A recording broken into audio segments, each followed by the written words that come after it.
Sumit engineering के आखिरी साल का एक होशियार लेकिन बेहद तेज तर्रार लड़का था। उसकी आंखों में भविष्य के सुनहरे सपने तैर रहे थे। बड़ी कंपनियों में नौकरी, ढेर सारा पैसा और एक शानदार जिंदगी। वह अपनी पढ़ाई में अव्वल था, कॉलेज के हर फंक्शन में आगे रहता और उसके दोस्त उसे ब्रेन कहकर बुलाते थे। उसके माता पिता, खासकर उसकी मां सरोज देवी, उस पर बहुत गर्व करती थीं।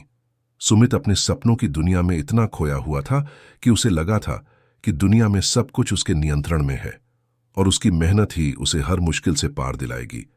वह कभी नहीं सोचा था कि जीवन में ऐसे मोड़ भी आ सकते हैं जहां उसकी होशियारी या उसकी डिग्री काम नहीं आएगी। लेकिन जिंदगी की चाल अचानक बदल गई जब एक दिन कॉलेज से लौटते हुए उसे अचानक चक्कर आया और वह जमीन पर गिर पड़ा। यह घटना इतनी अप्रत्याशित थी कि किसी को कुछ समझ ही नहीं आया। सुमित को तुरंत अस्पताल ले जाया गया। शुरुआती जांच और कुछ गंभीर परीक्षणों के बाद रिपोर्ट्स आईं। दिमाग में एक गंभीर संक्रमण, एन्सेफेलाइटिस, था। डॉक्टरों ने बताया कि इलाज लंबा और मुश्किल था और इसकी सफलता की कोई गारंटी नहीं थी। यह खबर सरोज देवी के लिए वज्रपात जैसी थी। उनके बेटे के सपनों को अचानक एक भयानक बीमारी ने घेर लिया था। डॉक्टर ने तुरंत इलाज शुरू तो किया, लेकिन हालात दिन ब दिन बिगड़ते गए। सुमित की हालत हर गुजरते दिन के साथ और नाजुक होती जा रही थी। सरोज देवी, एक साधारण गृहिणी, दिन रात अस्पताल की ठंडी कठोर बेंच पर बैठी रहती। उनकी आंखों में नींद नहीं, बल्कि केवल चिंता की गहरी लकीरें थीं और होठों पर अनवरत एक ही नाम था, बाबा जी। एक दिन डॉक्टरों ने उन्हें बुलावा भेजा। उनके चेहरे पर गहरी गंभीरता थी। हेड डॉक्टर ने बड़ी विनम्रता से पर स्पष्ट शब्दों में कहा, सरोज देवी जी, हम अपनी तरफ से पूरी कोशिश कर रहे हैं। सुमित को सबसे बेहतरीन इलाज दिया जा रहा है, पर अब दवा से ज्यादा असर दुआ का होगा। उस एक वाक्य ने सरोज देवी को तोड़ने की बजाय और मजबूत बना दिया। उन्होंने डॉक्टर की बात को एक चेतावनी के रूप में नहीं, बल्कि एक ईश्वरीय संकेत के रूप में लिया। उनके मन में कोई संदेह नहीं था। उन्हें लगा कि बाबा जी ने उन्हें एक और संकेत दिया है कि अब केवल उनका ही सहारा है। उनका विश्वास, जो शायद बेटे की तेज तर्रार जिंदगी में थोड़ा धुंधला पड़ गया था, अब पूरी चमक के साथ सामने आ चुका था। अगले दिन से सरोज देवी ने सुमित के आईसीयू के बाहर एक छोटी सी बेंच पर चुपचाप बैठकर रोज सिमरन शुरू कर दिया। उन्होंने न आंसू बहाए, न किसी से शिकायत की। उनके चेहरे पर एक अदम्य शांति थी। बस आंखें बंद कर वे घंटों तक बाबा जी से बात करती रहीं, अपने दिल की हर पीड़ा, हर प्रार्थना उनके चरणों में रखती रहीं। वह जानती थीं कि ये युद्ध अब केवल अस्पताल का नहीं, बल्कि अटूट विश्वास का है। उनका मानना था कि उनके बच्चे की सांसें बाबा जी के हाथों में हैं और उनकी एक आवाज ही सब कुछ बदल सकती है।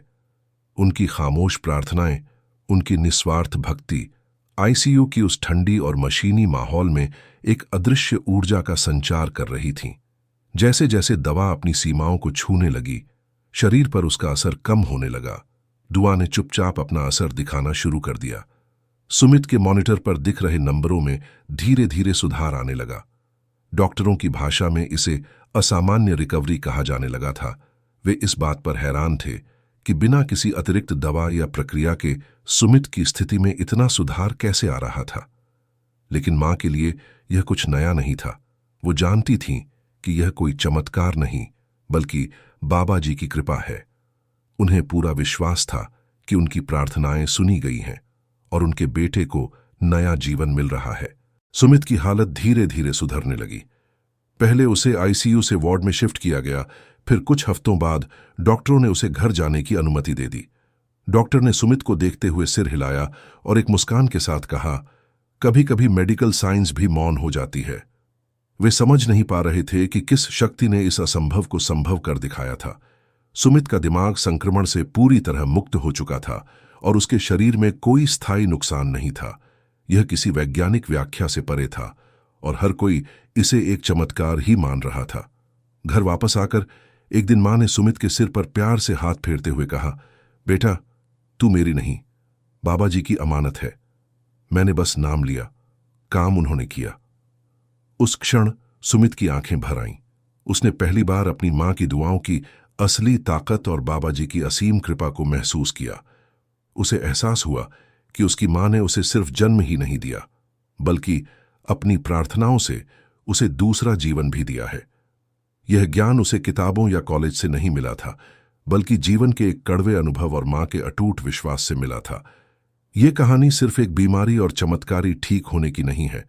यह उस अमिट विश्वास की कहानी है जहां मां का प्रेम और उसकी मूक पुकार एक शक्तिशाली दवा बन जाती है। यह उस भाव की कहानी है जहां मेडिकल साइंस की सीमाएं खत्म होती है और जहां बाबा जी की कृपा अपना असर दिखाना शुरू करती है। यह बताती है कि कैसे एक मां का निस्वार्थ प्रेम और उसका अडिग विश्वास किसी भी असंभव को संभव बना सकता है।